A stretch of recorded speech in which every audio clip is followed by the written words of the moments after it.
L'armée congolaise répondra de manière très vigoureuse en cas d'attaque de l'armée rwandaise. Voilà ce qui ressort du communiqué de forces armées de la République démocratique du Congo rendu public ce mercredi 19 juillet 2023.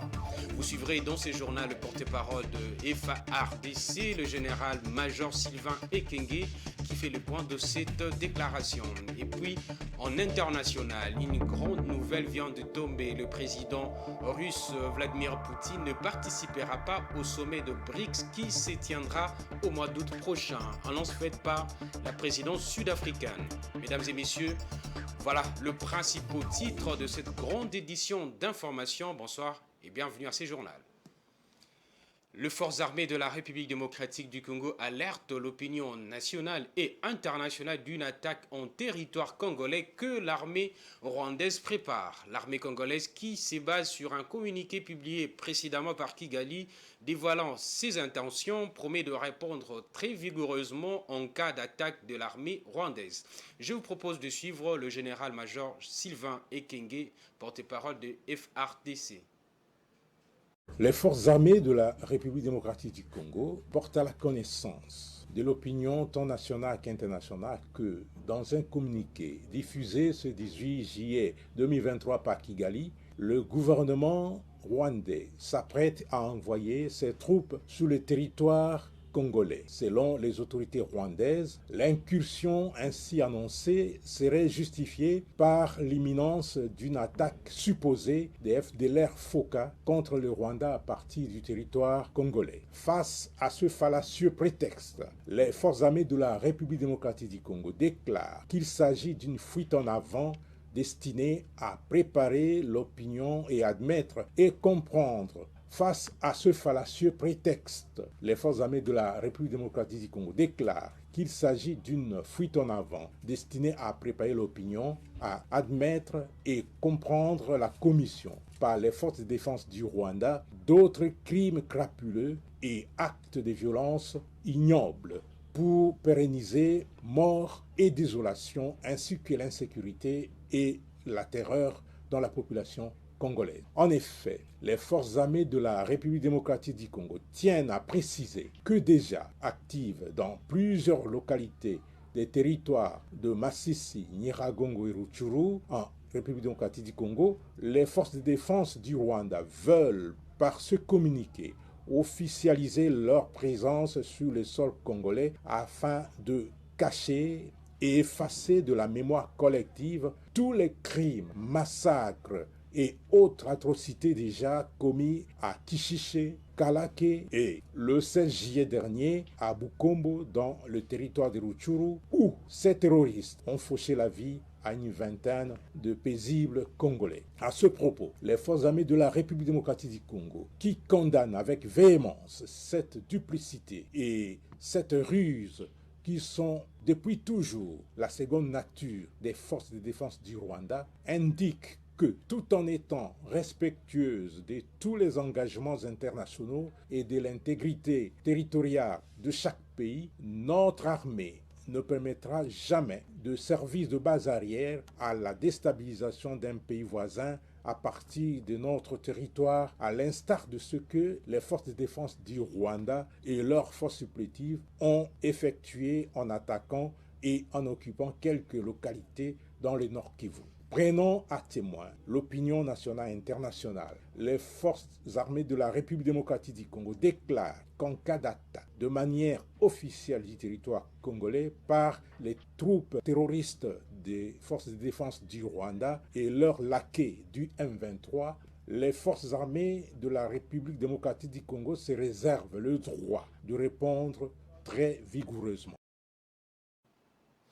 Budget 2024 à la défense nationale et anciens combattants, le chose c'est précise. Après 20 jours de travaux, l'atelier de la commission budgétaire du ministère de la Défense s'est clôturé ce lundi.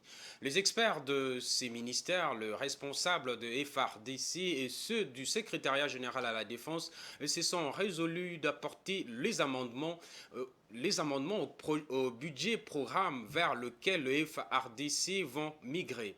Une première mouture de ces budgets a été élaborée à l'issue de ces travaux.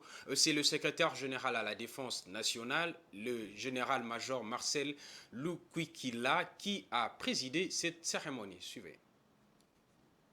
Comment ne pas me réjouir en ce moment de constater que ces travaux ont eu le mérite de mettre autour d'une même table les responsables de nos forces armées, les membres du cabinet de son Excellence, Monsieur le Vice-Premier ministre, ministre de la Défense nationale et anciens combattants, les experts du ministère de la Défense nationale et anciens combattants, singulièrement ceux du secrétariat général à la Défense nationale ainsi que les délégués de la FRIDEX. Au vu du rapport préliminaire, je note que les débats et échanges ont été fructueux et enrichissants au sein de 7 sous-commissions constituées pour la cause, ce qui me fait espérer que les objectifs ainsi que les résultats attendus de cette commission budgétaire ont été atteints, spécialement l'actualisation des cadres de performance des programmes. À cet effet, j'attends fermement le rapport final de cette commission, output à la conférence budgétaire qui recevra bientôt les secteurs de la défense nationale et anciens combattants. Changeons de chapitre après une vive tension observée ce mardi 18 juillet 2023 au sein de l'Université pédagogique nationale UPEN suite à la hausse de frais académiques. Le comité de gestion de cette institution publique avance à travers un communiqué le bilan provisoire faisant état de plusieurs dégâts matériels et 4 blessés, dont un enseignant. Rachel Misenga. Suite au scénario de troubles et de vandalisme de ce mardi 18 juillet à l'Université pédagogique nationale UPEN en sigle, le comité de gestion a fait une mise au point. Dans le document de fixation de l'opinion sur le fait, le comité de gestion de l'université a dénombré provisoirement plusieurs dégâts. Le bilan provisoire fait état de plusieurs dégâts matériels et de 4 blessés dont un enseignant. Il faut noter parmi les dégâts matériels 2 véhicules incendiés, les bus de l'université et la voiture d'un enseignant. Plusieurs autres véhicules caillassés, destruction de tous les auditoires de fortune construits pour pallier à l'insuffisance des locaux en construction et en rénovation, saccage du rectorat, du bâtiment administratif, de la bibliothèque centrale, de l'amphithéâtre K2, du bâtiment abritant les laboratoires physique, biologie et chimie et de quelques bureaux facultaires. Peut-on lire dans le document signé par la rectrice. Selon le même document, les commanditaires de ces troubles n'étaient pas des étudiants de l'UPEN et que leurs intentions étaient de saboter les bâtiments en construction et ceux déjà achevés, inaugurés par le président de la République. 24 personnes ont été interpellées et sont à la disposition de la police nationale congolaise. Les comités de gestion et toute la communauté universitaire de l'UPEN condamnent ces actes de sabotage et appellent la justice à s'impliquer afin de traquer le meneur et les complices. Les comités de gestion estiment que rien ne peut justifier ces degrés de violence, même pas la fameuse rumeur sur le taux répandu sur la toile. Les étudiants de l'UPEN, selon le comité de gestion, payent leurs frais académiques depuis le 1er juin 2023, date à laquelle l'annonce a été faite, et c'est autour de la Banque centrale des communs accords avec leurs représentants, ajoute le comité de gestion. Rappelons que tout est parti d'un communiqué de l'université fixant le frais académique à $315 américains pour l'ancien système et $415 américains pour le nouveau système, alors que ces mêmes frais étaient fixés l'année dernière à 480 000 francs congolais. Parlons économie à présent. Selon un document boursier publié mardi 18 juillet 2023, le groupe minier chinois CMOC a accepté de verser 2 milliards de dollars américains à son partenaire en République démocratique du Congo, la Générale de carrière et de mines GECAMINE SA. C'est en fait pour solder un différend sur le redevance lié à leur co-entreprise minière Teke Fungoro. Mais des amples informations avec Dieudonné Boinali. Après de longs mois de querelles juridiques, un accord avait été trouvé en avril 2023 entre le groupe chinois CMOC, propriétaire à 80% de la mine de Tenke Fungurume Mining, et son partenaire congolais, la société minière publique Gécamine SA, mais les détails n'en avaient pas été révélés. Gécamine accusant les groupes chinois de dissimuler des informations sur la taille de ses réserves, l'immense mine avait été frappée d'une interdiction d'exportation entre juillet 2022 et avril 2023, conduisant à l'immobilisation de dizaines de milliers de tonnes de cuivre et de cobalt. Depuis la conclusion de l'accord, le groupe KMOK a commencé progressivement à écouler ses stocks faramineux représentant pour la poudre de cobalt pas moins de 7% de la production annuelle mondiale de 2022. Ces litiges coïncidaient avec la volonté affirmée de la RDC de renégocier plus largement des contrats jugés très léonins et à son désavantage. Le président Félix-Antoine Tshisekedi Tshilombo s'est ainsi rendu en Chine fin mai pour discuter entre autres des contrats miniers chinois. Les détails de l'accord concernant TFM n'ont été dévoilés que mardi, lorsque KMOK a déclaré dans un document boursier que la mine verserait à la Gécamine 800 millions de dollars en paiement compensatoire et au moins 1,2 milliard de dollars de dividendes sur plusieurs années. Reste à savoir ce que la Gécamine fera de cette manne financière. Va-t-elle investir dans l'estimation de ses réserves et ensuite acquérir un nouvel outil de production de dernière génération? Va-t-elle payer les arriérés des salaires de ses agents et autres dettes envers ses partenaires? Difficile de répondre à ces questions à ce stade. Et puis, le gouvernement de la République démocratique du Congo a signé un contrat d'exploitation de mines avec les Émirats arabes unis.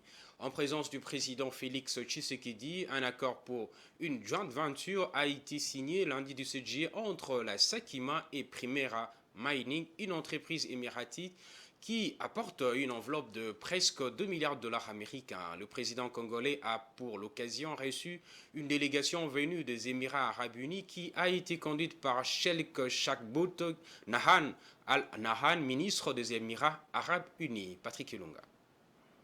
Le partenariat est considéré comme une bonne affaire pour les Émirats arabes unis qui sont déjà dans la province du Sud Kivu à travers la société Primera Gold. L'accord signé le lundi 17 juillet sera essentiellement pour l'exploitation des minerais de 3T dont le sous-sol de la RDC regorge. Le chef de l'État congolais salue cet accord minier. Pour moi, c'est l'amour du pays et des citoyens congolais qui prime. Tout projet qui vient pour transformer le Congo sera le bienvenu, a déclaré Félix Tshisekedi. Le président congolais a émis le vœu de voir ce nouveau partenariat être le début d'une transformation qui va toucher les Congolais, particulièrement ceux de l'Est du pays qui doivent bénéficier des ressources naturelles de leur région. Pour les autorités congolaises, l'ambition est de créer plus d'opportunités d'affaires et de business dans le Kivu afin de trouver une alternative aux activités des groupes armés et à la guerre qui secoue le Nord Kivu et l'Ituri, particulièrement depuis près de 30 ans. En juin 2021, le Rwanda et la RDC avaient signé un partenariat de coopération pour l'exploitation de l'or. Le président Tshisekedi et son homologue rwandais Paul Kagame avaient alors déclaré que l'objectif était de priver les groupes armés des revenus issus de la filière de l'or de l'Est de la RDC. Mais ce partenariat avait été suspendu depuis le mois de mai 2022 du fait de la reprise de la guerre du M23 qui sont soutenus par le Rwanda. Une brève dans ces journaux représentant le président de la République Félix Tshisekedi, le Premier ministre Jean-Michel Samaloukonde a ouvert ce mercredi 19 juillet 2023 au Palais de la Nation le forum économique sur la nouvelle économie du climat, dont le thème principal pour cette première édition est accompagner le secteur privé congolais à tirer pleinement profit du marché carbone dans un climat d'affaires de haute intégrité. Ces travaux de 3 jours, soit du 19 au 21 juillet 2023, sont organisés par le cabinet du chef de l'État à travers le bureau de la conseillère principale en charge de la nouvelle économie du climat qui dirige Madame Stéphanie Mbombo.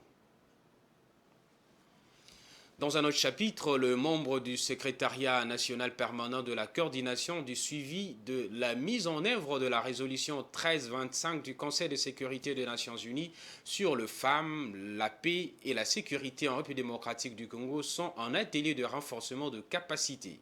Ces assises ont été lancées mardi par la ministre du Genre, Famille et Enfants, Mireille Massangou Bibi Moukoko, qui a indiqué tout de même que la même résolution 1325 est un outil puissant qui prend en compte l'impact de la guerre sur les femmes et les filles. Fiston Alécom. C'est un plaisir pour moi d'ouvrir en ce jour du 18 juillet 2023 en ce lieu l'atelier de renforcement des capacités des membres du secrétariat national permanent de la coordination et du suivi de la mise en œuvre de la résolution 1325 du Conseil de sécurité des Nations Unies sur les femmes, la paix et la sécurité en République démocratique du Congo. Je vous exhorte à cet effet de faire preuve d'assiduité tout au long de cette formation pour acquérir des aptitudes nécessaires pouvant vous permettre de remplir votre rôle d'ambassadeur de la paix, car la résolution 1325 est un outil contraignant.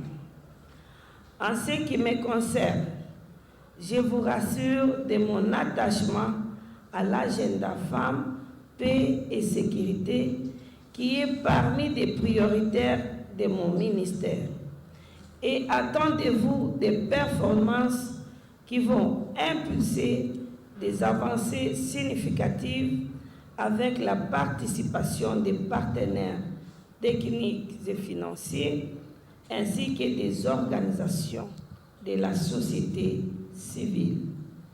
Que vive la résolution 1325 du Conseil de sécurité des Nations Unies, que vive la République démocratique du Congo. Je vous remercie.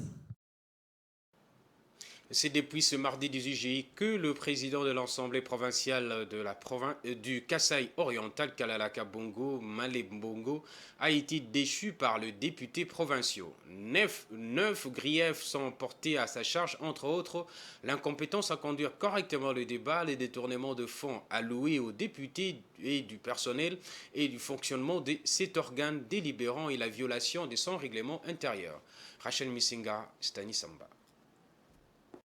Le président de l'Assemblée provinciale du Kasaï oriental, Kalalaka Bongo Malé Bongo, a été déchu ce mardi 18 juillet par les députés provinciaux. C'était au cours de la deuxième séance plénière d'une session extraordinaire ouverte vendredi dernier. 9 griefs sont portés à charge de Kalalaka Bongo Malé Bongo. C'est notamment l'incompétence à conduire correctement les débats, les détournements de fonds alloués aux députés, au personnel et au fonctionnement de cet organe délibérant et la violation de son règlement intérieur. Sur les 17 députés provinciaux présents à la session plénière de ce mardi, 16 ont voté pour la déchéance du président de l'Assemblée provinciale, Kalalaka Bongo Malé Bongo. Cette plénière a été présidée par le vice-président qui avait un seul point à l'ordre du jour. Il s'agit de l'examen et adoption du rapport de la commission spéciale et temporaire chargée de statuer sur les griefs portés à charge du président déchu. Avant le vote, les 5 députés provinciaux et les experts chargés d'entendre le président déchu ont démontré que ce dernier a refusé de se présenter devant la commission spéciale, accusant ainsi certains membres d'être juges partis, car étant aussi signataires du mémorandum de retrait de confiance en leur président. S'en est suivi le vote qui a abouti à la déchéance du président Kalalaka Bongo Malé Bongo. Une autre plénière est prévue pour ce jeudi 20 juillet pour statuer sur les rapports des commissions permanentes et spéciales non examinés au cours de la session ordinaire pour des raisons inavouées, affirmant certains députés provinciaux. Les athlètes et les artistes seront logés dans de bonnes conditions. Ce sont là les dernières assurances parmi tant d'autres du gouvernement congolais pour tordre le cou aux doutes des plus sceptiques. Le porte-parole du gouvernement l'a assuré alors qu'il était devant la presse aux côtés du ministre des Sports et Loisirs et le directeur national de 9e Jeux de la francophonie. Et selon Patrick Mouyaya, tout est bien dans les sites de l'Unikin. Je vous propose de le suivre. Dans les programmes de la francophonie pour le gouvernement, ce n'était pas simplement préparer l'accueil de ces Jeux, mais c'était surtout de penser à l'avenir à des jeunes sportifs congolais qui pourront bénéficier des sites pour se préparer et participer à des compétitions dans les normes. Nous sommes bien au XXIe siècle. Avant de passer la parole au directeur de jeu, je voudrais revenir sur la réunion que nous avions eue ce matin avec le Premier ministre et chef du gouvernement, qui a réuni les diplomates membres du groupe de la francophonie pour discuter de certains détails. Vous savez qu'il s'agit, il faut parler de l'accueil, il faut parler de la restauration, de l'hébergement, de la sécurité, du transport, des jeux proprement dit. Il était question donc de voir avec les représentants des différents pays qui vont participer, faire le point des différents préparatifs, et je pense que dans 48 heures, nous aurons l'occasion de faire les tours des différents sites avec les différents diplomates pour qu'ils puissent constater comment les choses ont été apprêtées. Beaucoup de choses sont dites, nous avons tous vu cette fameuse vidéo sur les réseaux sociaux, sur l'université de Kinshasa. Je pense que les directeurs de jeu pourront y revenir. Il faut savoir que c'est des travaux qui durent depuis plusieurs jours, et parce qu'on fait des travaux, on fait des tests. Vous allez voir que la vidéo n'a pas été datée, vous ne savez pas quand est-ce qu'elle a été prise, mais tout ceci pour nous rentre dans le cadre de ceux qui veulent ternir le grand rendez-vous attendu. C'est des défis importants que nous relevons, c'est des jeunes Congolais qui travaillent. Tout ça, c'est des choses qui doivent être prises en compte dans l'analyse des différents événements. Place à présent à la page internationale.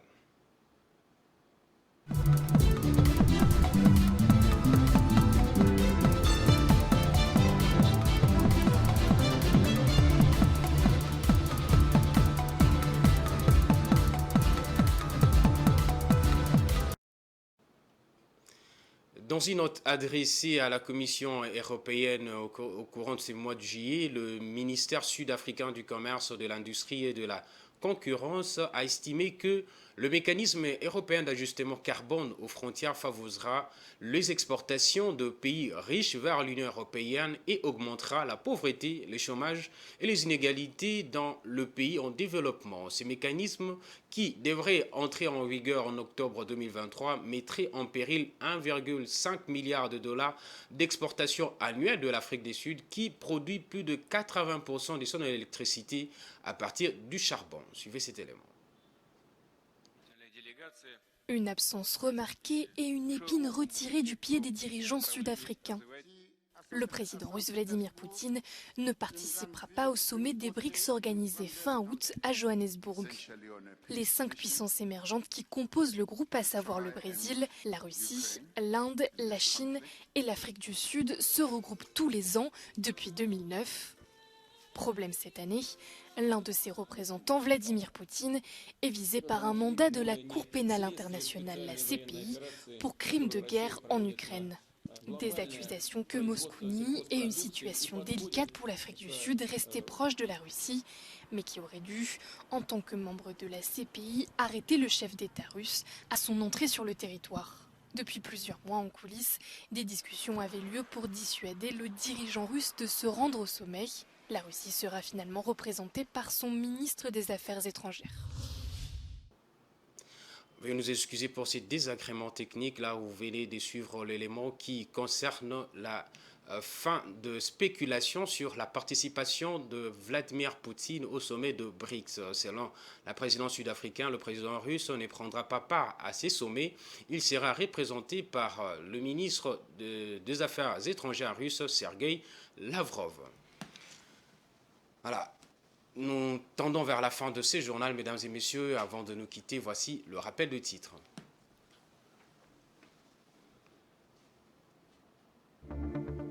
L'armée congolaise répondra de manière très vigoureuse en cas d'attaque de l'armée rwandaise. Voilà ce qui ressort du communiqué de forces armées de la République démocratique du Congo rendu public ce mercredi 19 juillet 2023.